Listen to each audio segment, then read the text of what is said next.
Fala, povo lindo! Essa é a videoaula sobre Afonso Pena. O Afonso Pena ele é extremamente importante para a história do Brasil. Primeiramente... Primeiramente...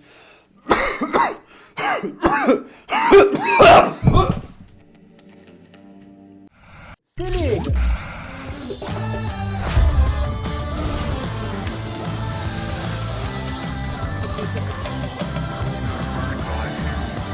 Essa história...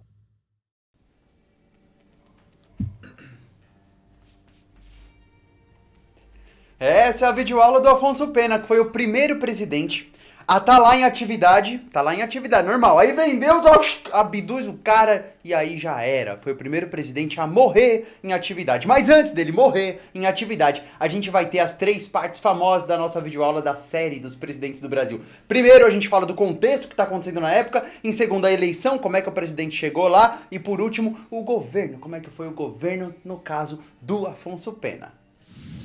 Afonso Augusto Moreira Pena, é o nome do Afonso Pena. Esse cara, ele era governador de Minas Gerais, participou da inauguração de Belo Horizonte, pois é, só no finalzinho do século XIX é que surge aí a cidade de Belo Horizonte. Antes, a capital de Minas Gerais era Ouro Preto. Então, Afonso Pena, então, uma liderança, né, um grande quadro político aí representando Minas Gerais. Beleza. Aí o cara ia ter o mandato dele de 1906 até 1910. Só que em 1909...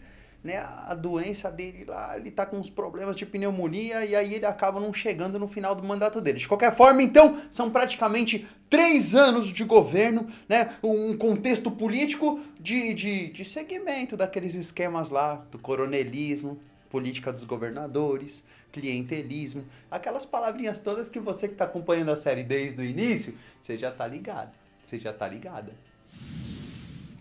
A sociedade brasileira segue com muito trabalho, certo? Nesses quase 20 anos aí de Brasil República. O Brasil já tinha passado por revolta, por guerra, por revolução e agora ia ter uma nova forma de luta, que é a greve.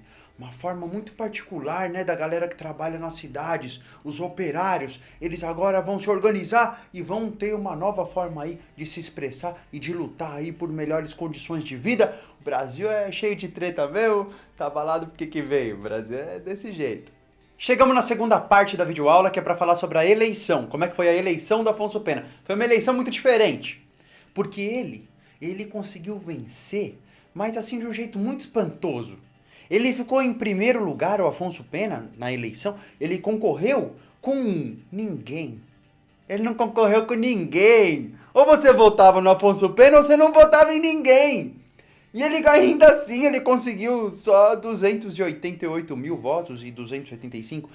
No fim das contas, é muito louco, não é? Uma eleição de um candidato só. Foi assim a eleição do cara. O governador, que era o cara que era o governador do Rio de Janeiro, na época não falava governador, né? Chamava presidente de província. Mas só pra gente entender, o governador lá do Rio de Janeiro, da época lá, ele conseguiu ser o vice-presidente. E esse vice-presidente é o Nilo Peçanha, que será o futuro presidente da história do Brasil. Então, Afonso Pena foi eleito sem nenhum concorrente. E para vice, a gente tem o Nilo Peçanha. Já chegamos na terceira parte da videoaula, que é para falar sobre o governo do Afonso Pena. O governo do Afonso Pena começou com um belo de um rolezinho. Na rua, no bairro, na cidade, no estado. Ah, o lugar é só um detalhe. Na verdade, o Afonso Pena deu um belo de um rolê pelo Brasil todo. Um discurso ali, uma celebração aqui.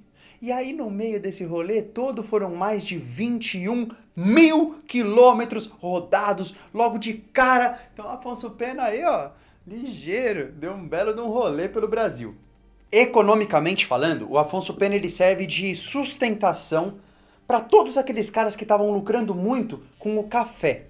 Então, o Afonso Pena, a primeira coisa que ele faz, assim, economicamente falando, a primeira medida econômica dele é pedir mais um empréstimo de mais 15 milhões de libras esterlinas para conseguir fazer a economia do café seguir numa boa.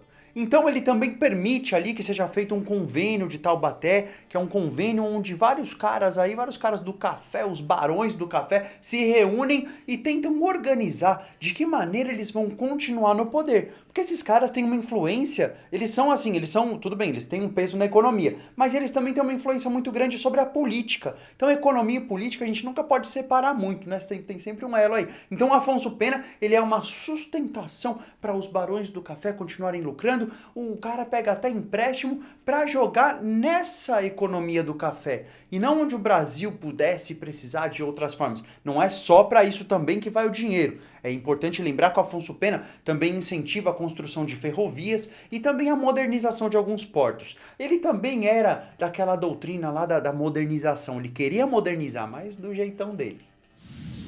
Não só o Afonso Pena, mas outros políticos da época também queriam que o mundo olhasse para o Brasil com outros olhos, porque eles estavam discriminando muito o Brasil. Olhavam o Brasil assim com muito desprezo. Então, o Afonso Pena, ele manda um dos maiores intelectuais da época e da história do Brasil, que é chamado Rui Barbosa. Vai lá, Rui Barbosa, vai lá nessa conferência importante aí que vai acontecer lá nas Europa. Vai lá, vai ser uma cidade chamada Haia. Isso é onde fica isso não, eu também não, mas vai lá. Vai ser uma segunda conferência internacional da paz, então deve ser importante. O Rui Barbosa foi. E aí o Rui Barbosa vai lá, e aí quando ele começa a falar, todo mundo fala: "Ê, brasileiro, cala a boca, o que você tá falando? Aqui é um monte de europeu importante, você vem falar." Só que o Rui Barbosa deitou pra cima dos caras, falou muito bem, e ele ficou com um apelido de Águia de Haia. Ó, que bonito. Aí você que é da Zona Leste, do bairro de Arthur Alvim, tá ligado, né? Avenida Águia de Haia e tal. Mas voltando, o que a gente tem é o Brasil fazendo um esforço para que o mundo olhasse para nós com outros olhos, com um pouco mais de respeito. E graças ao Rui Barbosa, graças à participação dele, realmente alguns caras pensaram: nossa, e não é que tem alguns caras inteligentes no Brasil também? Mas não era só alegria não. Não era só alegria não, porque em maio de 1907... a gente tem uma greve que estoura em Pernambuco, uma outra greve que estoura no Rio Grande do Sul e em São Paulo estoura uma greve geral. Então, assim, teve muita treta, teve muita luta. A gente não pode esquecer que a gente já tem, assim, as cidades, eles estavam crescendo. Então tinha mais fábrica. E nessas fábricas tinha um monte de trabalhador que não tinha direito social. Esses caras tinham que trabalhar igual uns doidos, não podia reclamar. Se reclamasse, estava fora. E não tinha direito, cara. Então, assim, não tinha fundo de garantia, não tinha férias, não tinha uma garantia, nada, nada. O trabalhador tinha que ir lá e aceitar o salário que dessem para eles. Então era muito dura a vida dos trabalhadores naquela época. Bom, já é hoje. Imagina lá atrás. Então, se a gente já se sente guerreiro, né, trabalhando igual a gente trabalhou, imagina os nossos tataravós aí que não devem ter ralado. Tempos loucos! E esses tempos loucos, eles passam, como todo tempo passa. E aí, o Afonso Pena, quando ele viu, ele já estava no final do mandato dele. Ele não sabia que ia morrer, certo? Então ele pensou assim: eu já vou escolher o meu sucessor. Porque eu quero que venha outro cara que pensa mais ou menos parecido comigo. Certo, galera? Todo mundo tá comigo? Ministros, vocês estão comigo?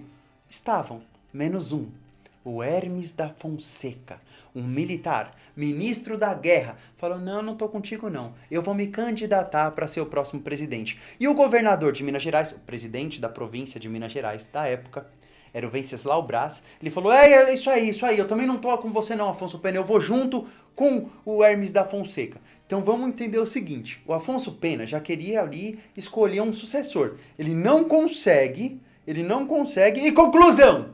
Conclusão é que ele morre em 1909 e aí assume o vice dele, que é o Nilo Peçanha. Nilo Peçanha fica 1 ano e meio no poder e tal, e aí vem a nova eleição. A outra eleição, quem vai vencer era exatamente aquele ministro da guerra lá que meio que traiu o Afonso Pena, chamado Hermes da Fonseca. O vice do Hermes da Fonseca, ele é o Venceslau Braz, que vai ser o outro presidente depois do Hermes da Fonseca.